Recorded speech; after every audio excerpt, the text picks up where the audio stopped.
One round of group games is done. 48 teams have finally walked onto the pitch. The talking is over and the football has started to tell the truth. And here's the strange thing it told us. Almost nobody knows who they are yet.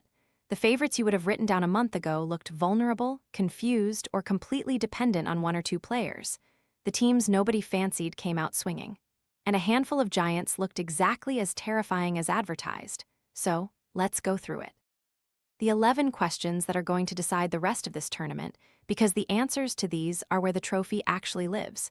And before anyone panics about an early stumble, remember the history.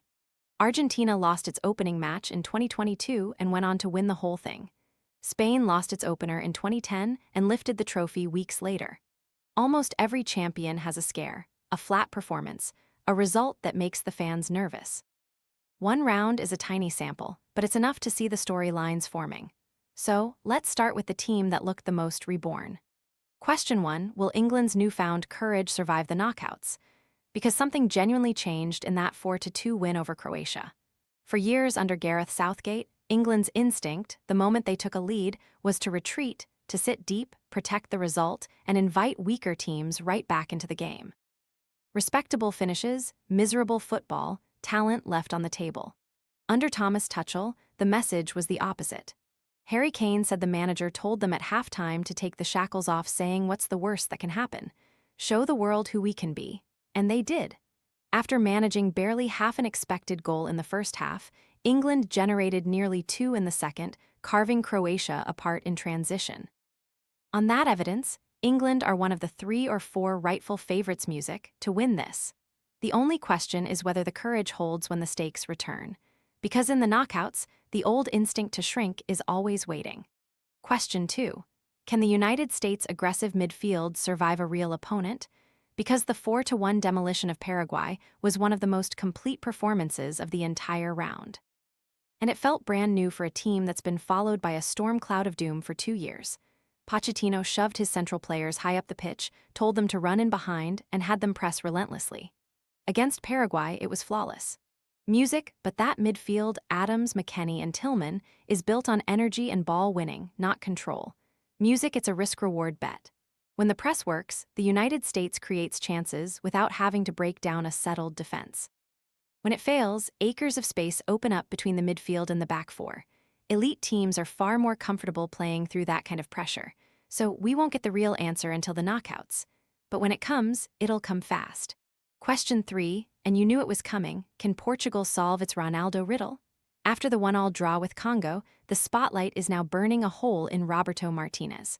Ronaldo's defenders point to his goals in qualifying. His critics point to everything else. Portugal have one of the deepest, most technically gifted midfields in the tournament, and yet their possession too often looks designed to find Ronaldo rather than to use the talent around him.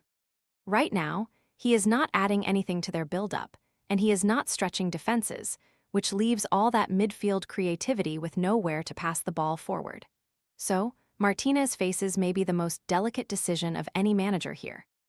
Is Ronaldo still genuinely Portugal's best striker, or has he become the most famous untouchable starter in the sport? Benching him entirely feels almost impossible, but handing the line to a more mobile option like Gonçalo Ramos might unlock a completely different Portugal. Question 4. Can Turkey finally cash in its talent? It is one of football's most predictable scripts. Turkey arrives as the cool dark horse pick and then disappears in the group stage.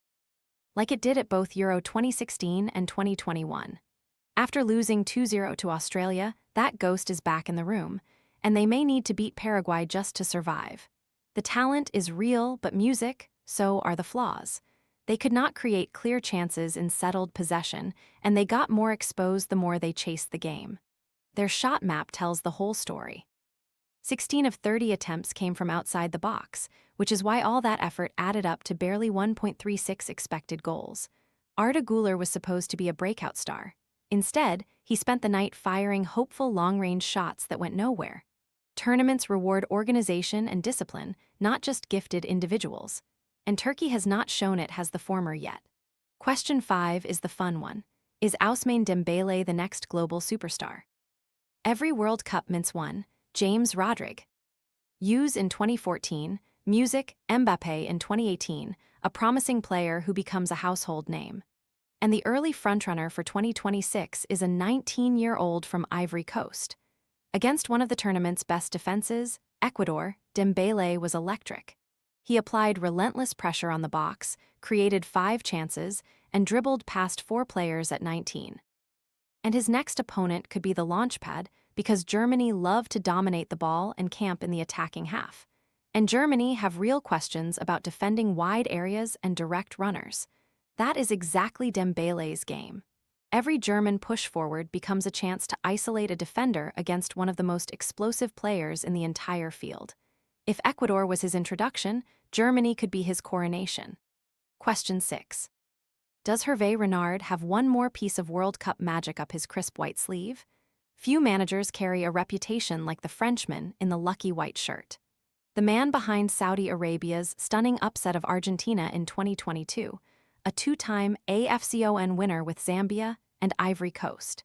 He was supposed to coach Saudi Arabia here until they fired him in April. And now, in one of the strangest subplots of the tournament, he has taken over Tunisia in the middle of the World Cup. If Tunisia can beat Japan or the Netherlands, they have a shot at the knockouts.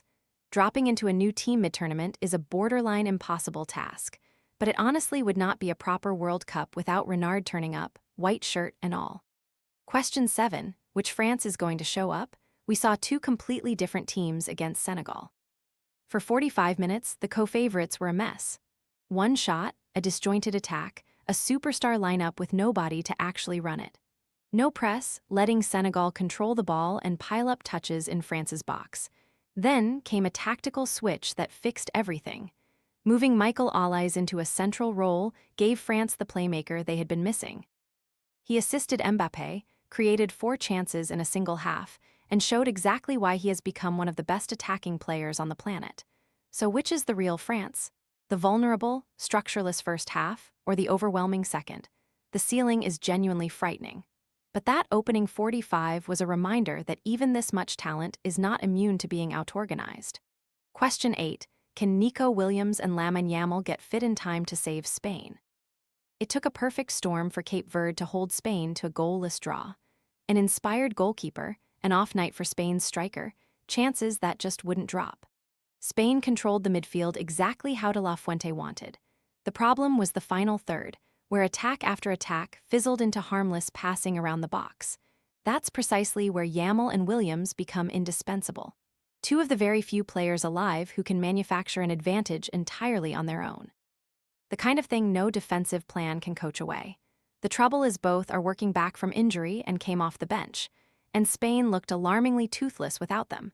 They'll round into form, but World Cups don't always give you the luxury of time. And Spain's margin shrinks fast if their 2 most explosive players are still chasing fitness when the elimination games arrive. Music? Question 9. Does this Brazil team even have an identity? For most of modern history, you always knew what Brazil was trying to be. Overwhelming attackers, technical magicians, lethal on the counter. This year, you can't tell. Carlo Ancelotti has inherited elite individuals, but less depth than Brazil is used to. And after 90 minutes against Morocco, it's genuinely unclear whether this is a possession team, a transition team built to free Vinicius Jr., or a pressing team. The Guimarães Casemiro midfield kept coughing the ball up in the first half and leaving Brazil open to counters. Ancelotti hooked Casemiro at the break, but not before a yellow card and being dribbled past 3 times. The theory is simple. Feed Vinny and Rafinha, let them cook. It barely happened. Some credit to Morocco for that, but more of it is a Brazil side that 1 game in still doesn't know what it is. Question 10. Will the African teams keep punching above their weight? Because round 1 belonged to them. Ivory Coast upset Ecuador with Diamond starring. Cape Verde stunned Spain. Egypt went toe-to-toe with Belgium. Morocco did the same to Brazil. Congo outplayed Portugal for long stretches. Ghana beat Panama in stoppage time. Outside of some shaky goalkeeping from Tunisia and Algeria, and whatever happened to South Africa, African sides comprehensively beat expectations. Maybe it is small sample noise that fades, or maybe the Africa Cup of Nations just half a year ago was a dress rehearsal that left these teams sharper and more battle-ready for World Cup chaos than the pampered favorites. Either way, in round 1, their continuity outweighed the supposed talent gap. And question 11, T. He won that never gets old. How does Lionel Messi keep doing this? He has already beaten the sport. Music, there is nothing left to win. In the first match of what is almost certainly his final World Cup, at 38, he scored a hat-trick against Algeria. Yes, 2 of those goals came off shaky goalkeeping, but he is now level with Close for the most World Cup goals in history. It was his first ever World Cup hat-trick, and he became the only MLS player to score 3 in a World Cup match. The first goal said everything about why Argentina can still win music, this with an aging, flawed roster. 16 minutes in, they had not even entered Algeria's box, and the attack looked disconnected.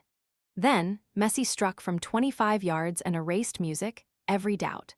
That is the paradox of this Argentina. They may lean on him more now than they did 4 years ago. They do not need 90 minutes of brilliance from him anymore. They just need one decisive moment every so often. And would you ever bet against him producing it? So that's where we stand. England look liberated. The US look dangerous. Portugal looks stuck. France looked like a coin flip. Spain looked fragile without their wizards. Brazil looked lost. Africa looks fearless. And Messi looks immortal. 11 questions, 1 round in, and the beautiful truth of it is that almost none of them are answered yet. That's exactly what makes the next round must watch. Because this is the stretch where these teams stop wondering who they are and start showing us. So, which of these is the question you most want answered? Is it Ronaldo? Is it whether the US is for real? Is it whether anyone can stop Messi one last time? Drop it in the comments. I read everyone. A like genuinely helps more than you'd think. And subscribe if you want World Cup coverage that follows every storyline, music, not just the highlights. Football at this scale is never just a tournament. It's a moment in time, and we are only just getting started.